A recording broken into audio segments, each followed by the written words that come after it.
ဒီတခါမြန်မာပြည်အလွမ်းပြည်သူ့ရွှေထမင်းလို့လည်းခေါ်တယ်။ကျမတို့ရဲ့ဒေတာမှာတော့ကောင်းငင်းရွှေကြီးလို့ခေါ်ပါတယ်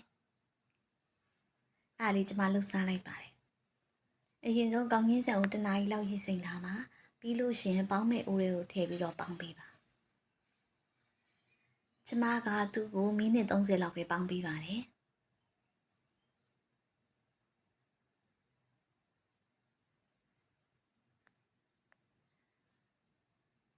ကောင်းကြီးစံလေးဒီလိုပေါင်းနေတဲ့အချိန်မှာကျမကထညက်ကို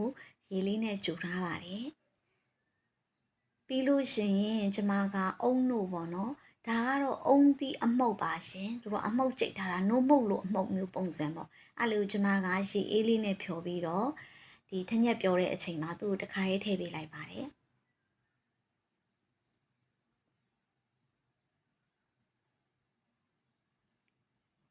ဒီလိုလေးစူလာပြီဆိုလို့ရှိရင်ကျမတို့က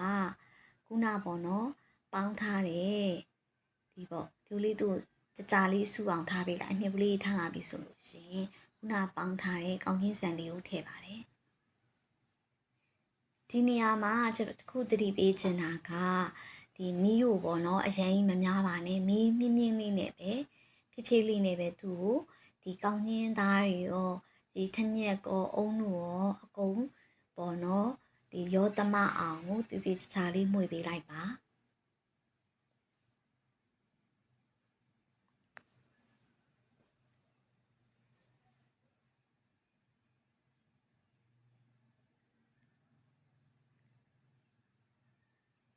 ကဲဒီလိုလေးမှွေပြီးသွားလို့ရှင်ကျမတို့က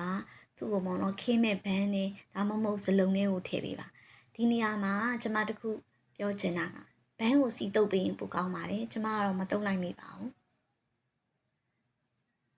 ကောင်းကြီးလေးတွေကိုတည်တည်ချာထည့်ပြီးလို့ရှင်ကျမတို့ကတိတ်နေအောင်ပေါ့နော်ဖိပြီးပါကျမတငယ်ချင်းအမီပေါ့နော်ဒီအဲ့လိုမုတ်ကလေးကိုလှုပ်ရောင်းတာကျမမြင်မှုတာတော့သူကတော့အဲ့ဒါဒလိတ်ကလေးနဲ့ပေါ့ဖိပြီးတော့သူကဆွဲပေးတာကျမကတော့အိမ်မှာရှိရဇွန်းနဲ့ပဲတေချာဖိပြီးတိတ်ပြီးလိုက်ပါတယ်ကိုကတော့အနည်းစာလေးပေါ့နော်သူတို့ကတော့ရောင်းနေသူဆိုအများကြီးလောက်တာဒလိတ်တုံးနဲ့တေချာဖိပြီးတော့သူတို့ကခင်းပေးလိုက်တာပါကဲအခုဆိုလို့ရှိရင်အရန်ရတာရှိပြီးတော့အုံတို့နဲ့မွမွေလေးနဲ့ထညက်အနံ့လေးနဲ့အရန်စားကောင်းတယ်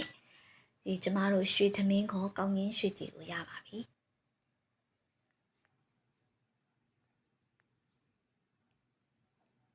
ကျမရဲ့ဗီဒီယိုလေးကိုကြည့်ပေးတဲ့အတွက်အားလုံးကိုကျေးဇူးတင်ပါတယ်